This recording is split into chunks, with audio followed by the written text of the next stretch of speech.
You wanted to dive deep into type 1 diabetes in older adults, and wow, did you guys come prepared with some fascinating research. Yeah. We've got excerpts from a paper by Dr. Praveen Ramachandra, he's a senior endocrinologist, and a review from Nature Reviews Endocrinology. Great sources. They both get into some, really fascinating changes in how we're understanding this disease, It's not just a quote-unquote childhood condition anymore. Right. So we're going to unpack what that means for diagnosis and care and what questions it raises for the future of research. It's definitely a shift in thinking for a lot of people. I mean, Uh-huh. for decades, type 1 diabetes was almost exclusively associated with, children and adolescents. Exactly. But both of these sources are highlighting how that picture is becoming outdated. We're Mhm. seeing more diagnoses in older adults, Right. but also people diagnosed younger are living longer thanks to treatment advancements. It's great news that people are living longer with type 1, but it does mean we need to adapt our approach to healthcare for these individuals as they age. That makes a lot of sense. Yeah. So what does this mean for diagnosis specifically? The research mentioned some real challenges there. Yeah, one of the biggest hurdles is that it can be so difficult to distinguish between type 1 and type 2 diabetes in older adults. Okay. The symptoms, like increased thirst, frequent urination, and fatigue, they can overlap significantly. So even if someone is experiencing those classic symptoms, Yeah, it's not a guarantee that it's one type or the other. exactly. Oh, wow. And the traditional tests we use to differentiate between the two can be less reliable in older adults. I see. For example, a test for C-peptide, which measures insulin production. Right. It might not be as accurate in older adults whose pancreas function may naturally decline with age. So Dr. Ramachandra seems especially concerned about this issue of misclassification in his paper. Yeah. He even suggests that it could be as high as 30% in some older adult populations. That's a huge number. It is. And it has significant consequences for both individuals and public health. Yep. If someone is misdiagnosed with type 2 when they actually have type 1, they might not receive the insulin therapy they need right away. And if nearly a third of cases are potentially misdiagnosed, Right. that really skews all sorts of data, right? Like the actual prevalence rates of type 1 diabetes in different age groups. Precisely. It makes it much harder to grasp the true scope of the issue and to develop effective public health strategies. The Nature Reviews Endocrinology article also pointed out this misclassification problem. Mhm. They even brought up a specific case, the Kroneberg study in Sweden. Yes. That study found a shockingly high incidence of type 1 diabetes in people aged 70 to 79, Really? even higher than in children. Wow, I would never have guessed that. Yeah, So it seems like this misdiagnosis issue is a big deal and it's happening worldwide. it is. Does that mean the reported differences in incidence between regions might not be totally accurate either? Like how Northern Europe has higher rates than Asia? That's a possibility we have to consider. It highlights the urgent need for more sensitive and specific diagnostic tools, especially for older adults. Okay, so we've got these diagnostic challenges, and then there's the whole mystery of what causes type 1 diabetes in older adults. Right. I know it has a strong genetic component, but is it the same for adults as for children? That's where things get even more intriguing. Oh, okay. The Nature Reviews Endocrinology article suggests that while genes definitely play a role in adult-onset type 1 diabetes, it might not be as straightforward as in children. So looking for those classic genetic markers might not be as helpful. Exactly. They might not be as prevalent or predictive in older adults. I see. And there's another layer of complexity, a phenomenon called latent autoimmune diabetes in adults, Okay. or LADA. LADA. What's that? It's kind of a hybrid form of diabetes. Okay. It's considered a subtype of type 1, but it develops much more slowly than the classic childhood form. Okay. People with LADA often produce some insulin initially, so they might be misdiagnosed with type 2 at first. Oh, wow. So that adds yet another layer of difficulty to diagnosis. It definitely does, and it highlights the importance of ongoing monitoring, even if someone is initially diagnosed with type 2. So it seems like there's still a lot to uncover when it comes to the underlying causes and development of type 1 diabetes in older adults. Yeah.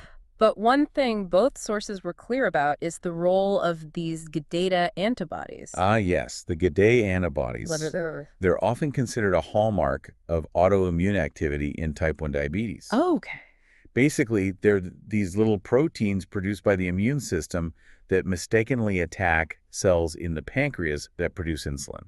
So these Gd antibodies can help identify if someone's immune system is attacking their pancreas. Right, but here's the catch. Okay. Not everyone who tests positive for Gd antibodies actually develops type 1 diabetes. Hmm. It's like having a loaded gun, but not everyone pulls the trigger. Wow.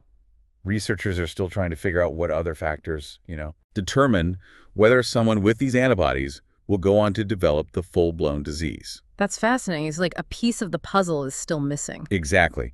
And that missing piece might be different for older adults compared to children. Okay. It could be a combination of genetic predisposition, environmental triggers, Right. or even changes in the immune system that happen as we age. So even if someone tests positive for GATA antibodies, Yeah. it's not a guarantee they'll get type 1 diabetes. Okay. It's more like a warning sign that they need to be monitored closely.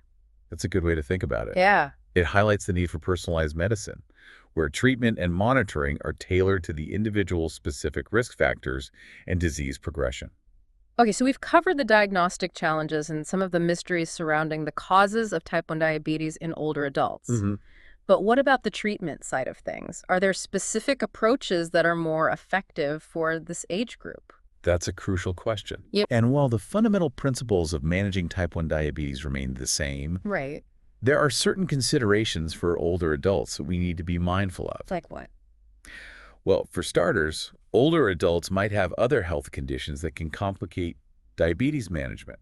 Okay. They might be taking medications that interact with insulin or have difficulty with fine motor skills, making it harder to use insulin pens or pumps. That makes sense. Yeah, It's more than just managing blood sugar levels. It's about taking a holistic view of the patient's overall health. absolutely. Yeah. And Dr. Ramachandra really emphasizes this in his paper. Uh-huh.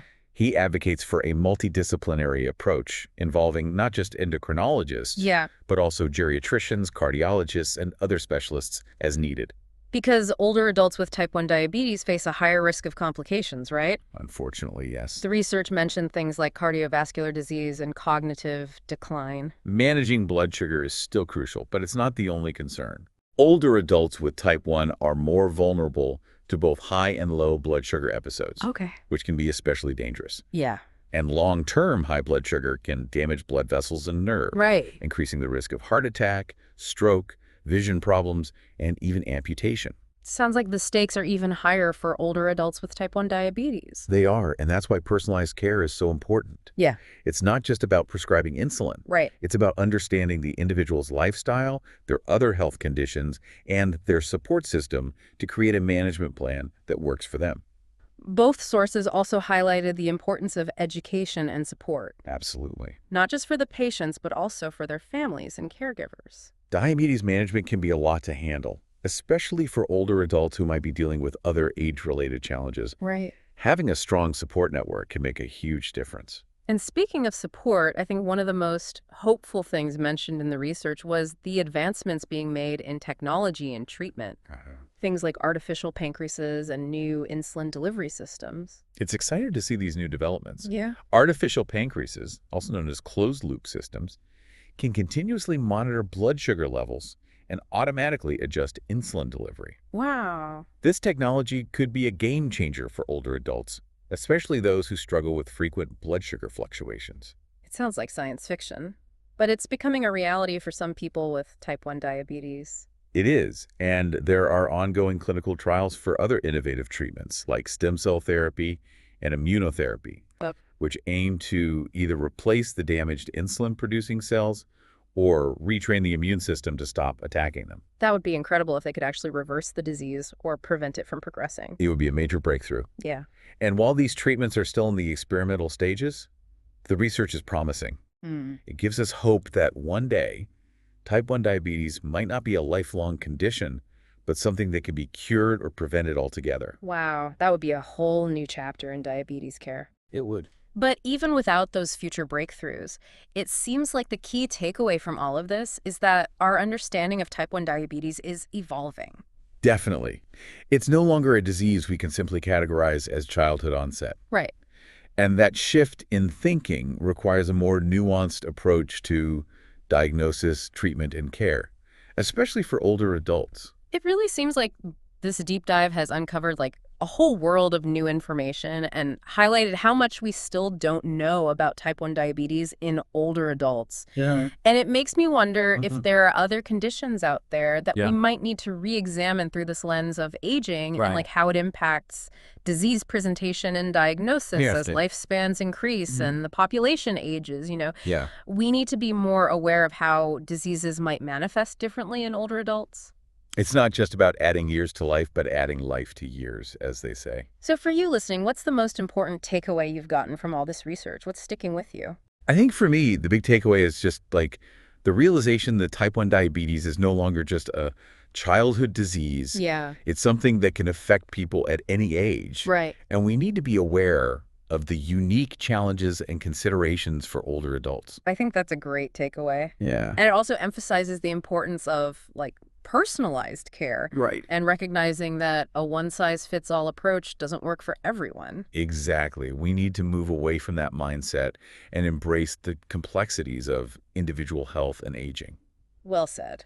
I think this deep dive has definitely given me, and hopefully you listening, Yeah. a lot to think about. Lots to think about. Maybe it's prompting you to be more proactive about your own health or to like Yeah. pay closer attention to the health of your loved ones. Yeah. Or maybe it's simply sparked a curiosity to learn more about this evolving field. I think whatever it is, I encourage you to keep exploring, keep asking questions, and keep advocating for better understanding and care for people with type 1 diabetes, regardless of their age. That's a great call to action. Thanks. And we'll definitely be keeping our eyes peeled for new developments in this field. Absolutely. Who knows what breakthroughs might be just around the corner. It's exciting. Until then, thanks for joining us on this deep dive. Yes, thanks for listening. And remember, the journey of discovery never truly ends.